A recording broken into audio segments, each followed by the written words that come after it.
આજે આપણે બનાવશું પાકના લાડવા।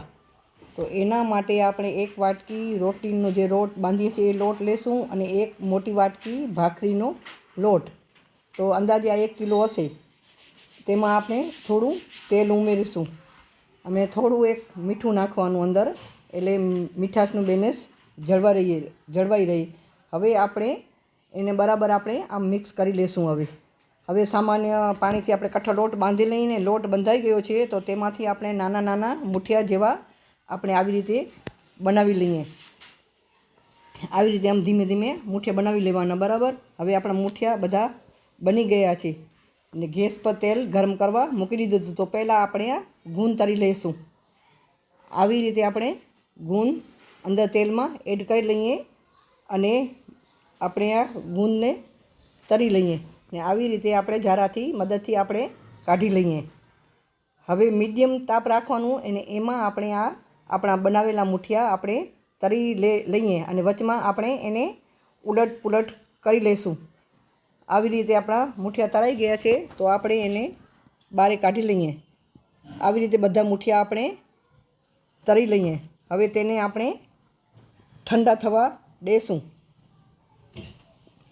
આ ઠંડા થાય છે ત્યાં સુધી આપણે આ કાજુ અને બદામ અડધી વાટકા રાખ્યા છે તે આપણે મિક્સર જારમાં પીસી લઈએ। આવી રીતે આપણે પીસી લેવાના। હવે મુઠિયા ઠંડા થઈ ગયા છે તો આપણે એના ઝીણા ઝીણા કટકા કરી લઈએ। બધા કટકા થઈ ગયા છે તો આપણે આ મિક્સર જારમાં નાખી દઈએ અને પીસી લઈએ। આવી રીતે પીસી લેવાના। હવે આને આપણે ચાળણીની મદદથી ચાળી લઈએ આપણે, જેથી ગાંઠા હોય તે ગાંઠા નીકળી જાય અને વ્યવસ્થિત ચરાઈ જાય। અને જે આ ગાંઠા નીકળે એને ફરીથી આપણે ચાળીને અને આનો આપણે ઉપયોગ કરી લઈશું। આ બધું આવી રીતે ચાળી લીધું છે ને આ ગુંદ છે, આ અડધો કિલો જેટલું ગોળ છે એના માટે નાખવા માટે, અને એલચી અને જાયફળનો ભૂકો છે, અને જે કાજુ બદામ અને પીસ્યા હતા તેમાં આપણે કિસમિસ, કોપરાનું છીણ એમાં આપણે નાખી દઈએ।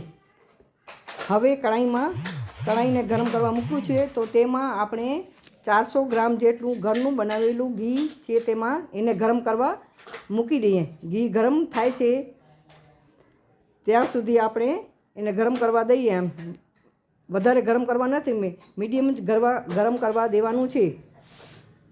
હવે આ ગોળ છે તે આપણે ચમચીની મદદથી એમાં આપણે એડ કરી દઈએ અને ગોળને પીગળવા દઈએ અને વચમાં આપણે ચમચીથી આમ હલાવતા રહીએ। ગોળની ચાસણી બનાવવાની નથી, પીગળવા દેવાનું છે, સહેજ જ આમ લિક્વિડ જેવું બનાવવા દેવાનું છે। હવે એમાં આપણે જાયફળ અને એલચીનો ભૂકો બનાવ્યો હતો તે આપણે નાખી દઈએ। હવે આને આપણે બરાબર મિક્સ કરી લઈએ।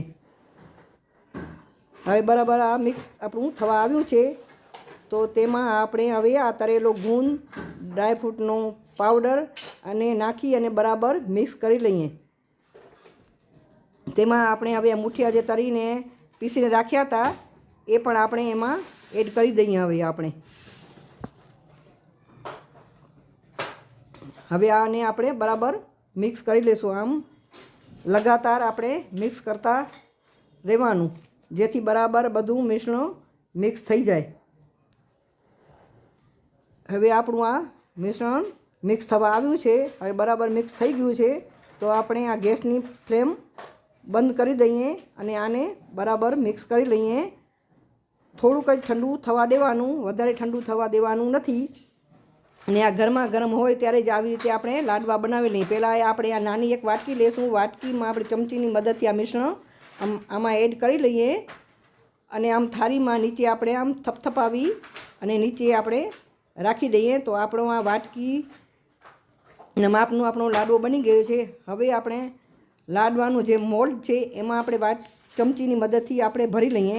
એને પણ આવી રીતે આમ બરાબર દબાવીને ભરી લેવાનું અને આપણે આ થાળીમાં આવી રીતે અંદર નાખી દઈએ। આવી રીતે બરાબર થપથપાવીને આ બે રીતથી આપણા લાડવા બનવા આવ્યા છે ને હવે આપણે દેશી રીતથી આપણે ઓરિજિનલ રીતથી આપણે લાડુ બનાવશું। તો ચમચીની મદદથી હાથમાં આપણે લઈ લઈને આમ મુઠિયા જેવું આપણે વારી આમને ગોળ આપણે લાડુ બનાવી લઈએ. તો આપણું આ દેશી લાડુ પણ બનીને તૈયાર થઈ ગયું છે. આપણા 3 રીતથી લાડવા બનીને તૈયાર થઈ ગયા છે. આપણા પાકના લાડવા તૈયાર થઈ ગયા છે. આવી રીતે લાડવા બનાવીને તમને મારી રેસીપી ગમે તો લાઈક કરજો, શેર કરજો અને કોમેન્ટ કરજો અને મારા ચેનલને સબસ્ક્રાઈબ કરજો. તૈયાર છે આપણા પાકના લાડવા, મસ્ત મજાના લાડવા. નાના મોટા સૌ લાડવા આ ખાઈ શકે છે અને મહિનો સુધી આપણે સ્ટોર કરીને એને રાખી શકીએ છીએ. તમે જરૂરથી આ રીતથી ટ્રાય કરજો પાકના લાડવા.